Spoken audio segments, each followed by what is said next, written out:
यासीन, कसम है कुरान की जो हिकमत से भरा हुआ है। ए मोहम्मद सल्लल्लाहु अलैहि वसल्लम, बेशक तुम पैगंबरों में से हो, सीधे रास्ते पर हो।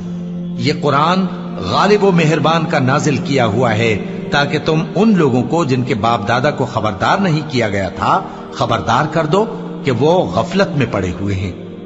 उनमें से अक्सर पर अल्लाह की बात पूरी हो चुकी है, सो वो ईमान नहीं लाएंगे। हमने उनकी गर्दनों में तौक डाल रखे हैं और वो ठोड़ियों तक फंसे हुए हैं, तो उनकी गर्दनें अकड़ी हुई हैं, और हमने उनके आगे भी दीवार बना दी और उनके पीछे भी, फिर उन पर पर्दा डाल दिया तो ये देख नहीं सकते। और तुम इनको खबरदार करो या ना करो, इनके लिए बराबर है, ये ईमान नहीं लाएंगे। तुम तो सिर्फ उस शख्स को खबरदार कर सकते हो जो इस नसीहत यानी कुरान की पैरवी करे और रहमान से गायबाना डरे, सो उसको मगफिरत